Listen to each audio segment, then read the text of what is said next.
వాతావరణ మార్పులు భారత్లోని ప్రముఖ పుణ్య నది గంగా నదిపై తీవ్ర ప్రభావం చూపిస్తున్నాయి.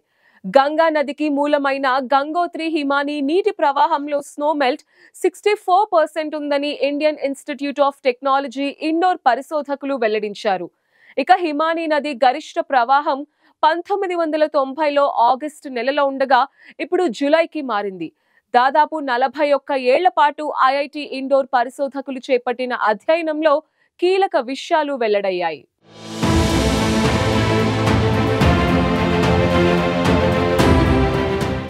ఐఐటి ఇండోర్లోని గ్లాసీ హైడ్రో క్లైమేట్ ల్యాబ్లో పారుల్ వింజయ్ నేతృత్వంలో 1980 నుంచి 2020 వరకు 41 సంవత్సరాల గంగోత్రి హిమానీ నీటి ప్రవాహాన్ని విశ్లేషించారు.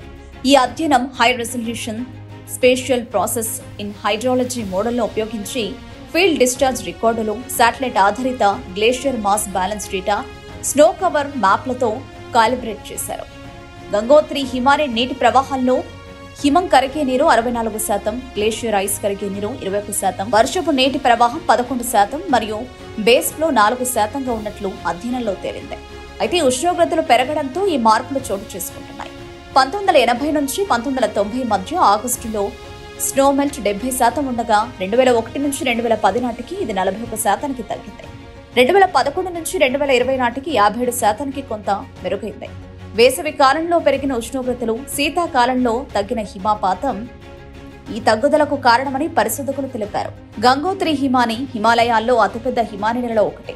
ఇది భాగీరథ నదికి ప్రధాన మూలం. అంతేకాక గంగా నదికి ప్రధాన ఉపనదిగా ఉంది.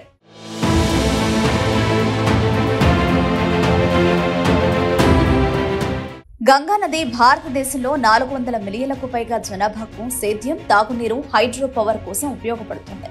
అయితే క్లైమేట్ చేంజ్ వల్ల హిమానీలు కుచించుకుపోవడం, కరిగే సమయంలో మార్పులు, నీటి ప్రవాహాల్లో మార్పులు ఈ నదిపై ఆధారపడే వాళ్లకు సవాళ్లను తెచ్చిపెడుతున్నాయి. ఈ అధ్యయనంలో 1990 తర్వాత గరిష్ట ప్రవాహం ఆగస్టు నుంచి జూలైకి మారినట్లు తేలింది.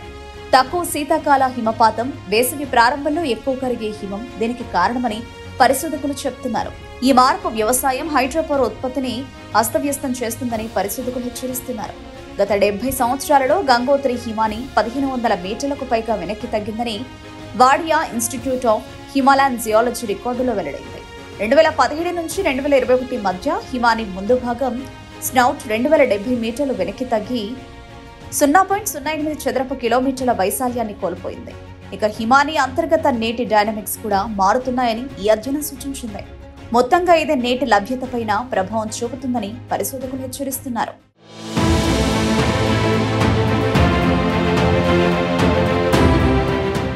స్నోమెల్ట్ తగ్గడం వల్ల వర్షపు నీటి ప్రవాహం, బేస్ ఫ్లో పెరుగుతున్నాయి. ఇది గంగా నది సీజనల్ ప్రవాహాలను మారుస్తుందని పరిశోధకులు తెలిపారు. దీని కారణంగా ఉత్తరాఖండ్లో వరదలు, కొండచర్యలు, glacier lake out burst, floods వంటి ప్రమాదాలను పెంచుతుందని హెచ్చరిస్తున్నారు. గంగోత్రి హిమానీపై క్లైమేట్ చేంజ్ ను ఈ అధ్యయనం హైలైట్ చేస్తోంది. గతంలో జరిగిన అధ్యయనాలు తక్కువ రెజల్యూషన్ క్లైమేట్ డేటాపై ఆధారపడ్డాయి. కానీ ఐఐటి ఇండోర్ పరిశోధకులు చేసిన అధ్యయనం 41 సంవత్సరాల విశ్లేషణతో వివరణాత్మకమైన ఫలితాలను అందిస్తోంది. ఈ హిమానీ మార్పులు స్థానిక ప్రజలపై తీవ్ర ప్రభావం చూపుతాయని, ముఖ్యంగా సేద్యం, హైడ్రోపవర్ రంగాలలో నీటి లభ్యతను అస్తవ్యస్తం చేస్తాయని పరిశోధకులు ఆందోళన వ్యక్తం చేస్తున్నారు. హిమాలయన్ హెడ్ వాటర్స్ ను నిరంతరం పర్యవేక్షించడం, హై రెజల్యూషన్ క్లైమేట్ ప్రాజెక్షన్లను అనుసంధానం చేయడం, నీటి వనరుల నిర్వహణ కోసం గ్లేషియో హైడ్రోలాజికల్ మోడళ్లను అప్డేట్ చేయడం అవసరమని వారు సూచిస్తున్నారు.